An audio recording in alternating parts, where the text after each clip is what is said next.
Hello. हा दादा बोला. हा हा, बोला. पप्पू रेगर बोलतोय. हा, बोला. जेवढ्या हा, डेटा कॅन्सल बोला. अलोकेशनला केल्या हा हा बोला. तेवढ्या केल्या नाहीस. हा. मी सगळ्या गाड्या फोडीन आता रात्री बसून. मी माझ्यासारखा वाईट कोण नाही. तुला दादा, कुठलं ऐका ना, प्रेशर ऐका कोणाचं ना. कोण कोण योगेश गौरत हा मला कोण हा मला त्यांनी माझा सांगितलं. आदेश आहे सांग. माझा आदेश म्हणजे योगेश कदमचा आदेश लक्षात ठेव. हा ते उपरे सुपरे आलेल्यांचा आदेश मला नाही चालत. हा मला हा? आता त्यांनी सांगितलं की असं कर म्हणून मला केलं. मी माझा फोन आहे सांग योगेश गौरतला. हा. त्यांच्या ड्युटी एक जरी कॅन्सल केलीस तू तुला सगळ्या स्टाफ सकट तिथं जाळीन ना मी. माझ्या का भिकाचू कोण नाही. गाड्या फोडीन मी सगळ्या गाड्या जाळीन. नमस्कार, मी ऋषिकेश गुजर, तालुका प्रमुख, शिवसेना उद्धव बाळासाहेब ठाकरे पक्ष. आत्ताच एक कथित ऑडिओ क्लिप आम्ही ऐकली. दापोली एसटी कर्मचाऱ्यांना ज्या पद्धतीनं दापोलीतील एका सत्ताधारी पक्षाच्या प्रमुख पदाधिकाऱ्याकडून ज्या पद्धतीनं धमकवण्यात आलंय ती घटना अतिशय दुर्दैवी आहे. दापोलीमध्ये नव्हे तर संपूर्ण महाराष्ट्रात कायदा सुव्यवस्था काही व्हेंटिलेटरवर गेली की काय अशा पद्धतीची कृती या क्लिपमध्ये आपण ऐकल्यानंतर आपल्याला जाणवेल. खऱ्या अर्थानं एसटी कर्मचाऱ्यांना या ठिकाणी शिंदे गटाचे शहर प्रमुख जीवे मारण्यासाठी जाळून टाकू, एसट्या फोडून टाकू अशा पद्धतीच्या धमक्या देताना ती ऑडिओ क्लिपमध्ये आपण ऐकतोय.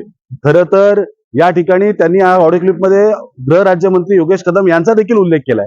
या अशा पदाधिकाऱ्यांच्या पाठीमागे योगेश कदम आहेत का? आणि ही ज्या पद्धतीनं कर्मचाऱ्यांना ज्या पद्धतीनं धमक्या दिल्या जात आहेत, जीवे मारण्याच्या धमक्या दिल्या जात आहेत, जाळण्याच्या धमक्या दिल्या जात आहेत, या धमक्यांना या अशा पदाधिकाऱ्यांच्या पाठीशी योगेश कदम राहणार आहेत का? ही जर भूमिका जर योगेश कदमांना पटली नसेल तर योगेश कदमांनी या संबंधित क्लिपच्या बाबतीत खुलासा केला पाहिजे आणि या संदर्भातलं स्पष्टीकरण दिलं पाहिजे. नाहीतर अशा पद्धतीनं अशा धमक्या देणाऱ्या पदाधिकाऱ्यांच्या डोक्यात हवा गेलेली आहे. जनतेला वाटेल की मंत्री देखील यांच्या पाठीशी आहेत आणि जर अशा पद्धतीनं जर अशा घटना दापोलीमध्ये घडणार असतील तर एसटी कर्मचाऱ्यांच्या पाठीशी आम्ही देखील त्या ठिकाणी ठामपणे उभे राहू.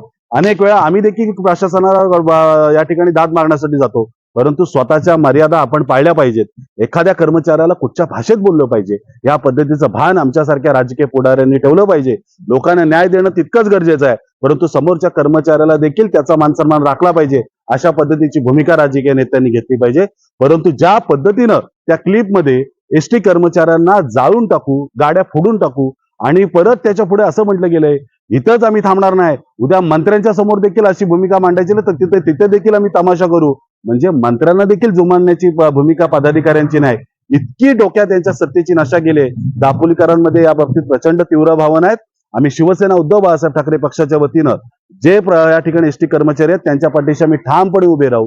हे असे या ठिकाणी मुजोर पदाधिकारी या ठिकाणी जर कोणाला जीवे मारण्याची धमकी देणार असेल तर दापोली गृहराज्य मंत्र्यांच्या मतदारसंघामध्ये त्यांचेच पदाधिकारी कायदा सुव्यवस्था पायदळी तुडवताना आपण पाहतोय.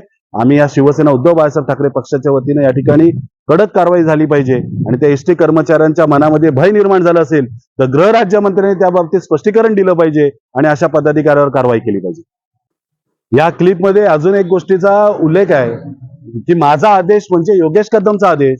म्हणजे त्या एसटी कर्मचाऱ्यांना धमक्या देण्याची भूमिका गृहराज्यमंत्री योगेश कदमांची आहे का असा समज त्या ठिकाणी त्यांच्या क्लिपमधून या ठिकाणी होतोय. माझी मागणी आहे गृहराज्यमंत्र्यांनी या ठिकाणी तात्काळ या भूमिकेची या संदर्भातली भूमिका स्पष्ट केली पाहिजे. लोकांसमोर सांगितलं पाहिजे की अशा पद्धतीनं जर भूमिका त्यांच्या बाबतीत त्यांचे पदाधिकारी घेत असतील तर अशा पदाधिकाऱ्यांच्या बाबतीत त्यांची भूमिका काय हे देखील दापोलीकर आणि संपूर्ण महाराष्ट्रासमोर आलं पाहिजे.